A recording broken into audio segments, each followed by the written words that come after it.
Hi guys, welcome to Prithvi world.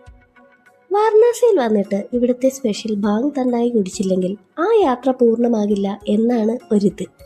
So നമ്മളും പോയി iconic സ്പോട്ടായ ബാബ തണ്ടായിലേക്ക്.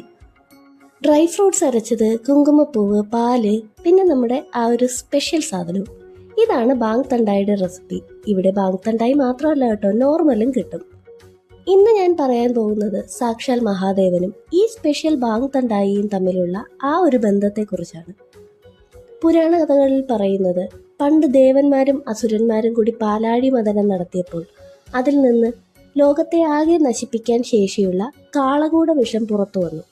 ലോകത്തെ രക്ഷിക്കാൻ വേണ്ടി ശിവഭഗവാൻ ആ വിഷം മുഴുവൻ കുടിച്ചു. ആ വിഷം ശരീരത്തിലേക്ക് ഇറങ്ങാതിരിക്കാൻ പാർവതി ദേവി ഭഗവാന്റെ തൊണ്ടയിൽ അമർത്തിപ്പിടിക്കുകയും അപ്പോൾ ആ വിഷം കാരണം തൊണ്ട നീല നിറമായി മാറുകയും ചെയ്തു. അങ്ങനെയാണ് ഭഗവാന്റെ പേര് നീലകണ്ഠൻ എന്നായി മാറിയത്.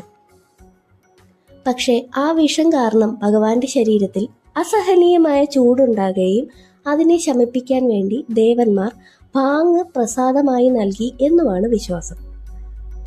ഇവിടെ നമുക്ക് ബാങ് ലൈറ്റ്, മീഡിയം, സ്ട്രോങ് എന്നീ ലെവൽസ് ചൂസ് ചെയ്യാൻ കേട്ടോ.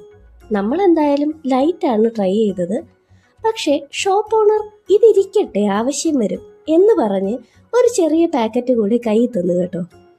ഞങ്ങൾ പാഴ്സൽ വാങ്ങി റൂമിൽ വെച്ചാണ് ട്രൈ ചെയ്തത്.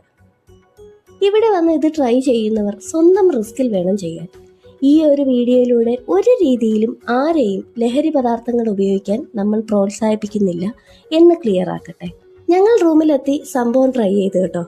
ഒരു പച്ചിലയുടെ അല്ലെങ്കിൽ ആയുർവേദ സാധനത്തിൻ്റെ ടേസ്റ്റ് പ്രതീക്ഷിച്ച് ഞാൻ ശരിക്കും ഞെട്ടി. ബദാം മിൽക്കിൻ്റെയൊക്കെ ഒരു നല്ല ടേസ്റ്റ്. ഇവിടെ ഇത് ഒരു ലഹരിയായല്ല കാണുന്നത്, മറിച്ച് ഭഗവാന്റെ ആ വലിയ ത്യാഗത്തിൻ്റെയും സഹനത്തിൻ്റെയും ശാന്തതയുടെയും ഒക്കെ അടയാളമായിട്ടാണ്. അതെ, മഹാദേവന് ഇഷ്ടപ്പെട്ട ആ പ്രസാദം നമ്മളും രുചി നോക്കി.